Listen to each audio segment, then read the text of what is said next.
George, 8:17. Was it PB or just slightly? Yeah, maybe by a point. Yeah, man. Like you must be happy with that. You were in a bit no man's land there for a while. Yeah, I mean, got to be happy with fourth in the Diamond League. Shit, I'm gonna leave a bit unsatisfied. Yeah, it would be nice to keep the Olympic standard on day 2. Yeah. Would have been nice to go home with that, but yeah, can't be too dissatisfied. It must be encouraging, that performance going forward now with the steeplechase. Yeah, I mean, encouraging for sure, but I think I just still feel like there's an 18 in there. Can't seem to be able to catch a break with these conditions, although it actually turned out to be pretty freaking nice. Yeah, how did it feel out there? Like when you come into a steeplechase and it's that wet, are you a little bit cautious or scared with the barriers? I mean, I am. I mean, I've not done very many and definitely never taken them on in the wet.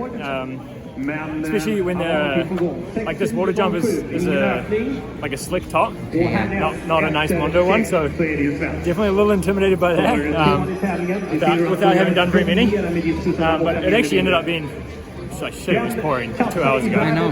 I mean, did you get soaked warming up? Yeah, I bet. But it actually ended up being dry, and I mean it's windy, but it's still. It was good enough to run fast, for sure. It was definitely good enough. Like after Paris, I think you mentioned you went to like Amsterdam for a few days to chill out and relax. Maybe a bit disappointed with some of the races, and then you head back to America. You get the call for this race. You come back here, and now you run you equal your PB or run slightly faster tonight in these conditions. What are you thinking about with all that?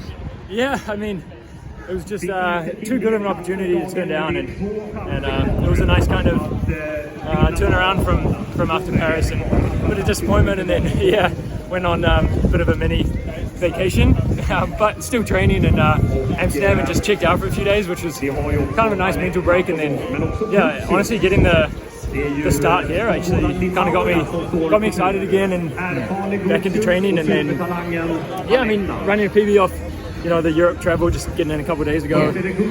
Yeah. So it's all right. What are kind of maybe some of the takeaways? I know it's very soon after the race now, but with all that going on, what are your kind of thought process of what you were thinking? I'm watching the coffee, your podcast the last few weeks, and kind of, it's almost like you felt puzzled about the event and didn't know, and now you were on this tonight, Yeah, it's definitely like I said in the episode.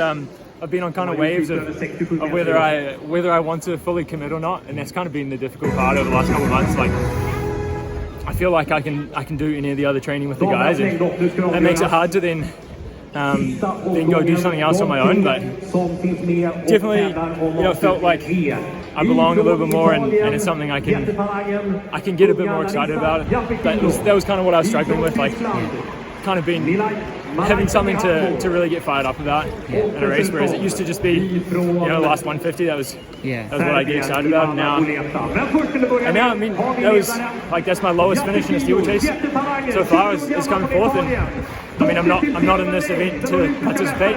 Like, if I'm going to do the steeple, then I want to try to get a medal. Like, that's the only reason. Otherwise, I'll just go back to the flat events and be happy to be pretty good in the other events. But if I'm going to do the steeple, then I want to be gunning for a medal or not do it. So there's some room there. But, I know there's 10 seconds. I felt pretty heavy, pretty sluggish for whatever reason, and that just wasn't that hard. But it's still I can't quite make the jump to running 10 seconds faster, but it's there. But man, you just got to stick with it, because that performance tonight, you wouldn't expect that coming in here. So you never know when that performance could come. Next race out, it could be a sub 8:10, Yeah, exactly. And I was hoping that was going to be tonight. I feel like in the back of my mind, I was thinking 8:08 to 8:10 was kind of in the back of my mind as very realistic, and shit's gonna have to wait. But well, there's one thing about your group, man. A high tide raises all boats, and now you've got the 15 guys, you've got the 5k guys, 10k guys, and you've got the steeplechase guys in your group now, man. So delighted to see you. Happy after tonight, man. Cheers. And there's definitely more there. So well done, George. Thanks. Well done, man.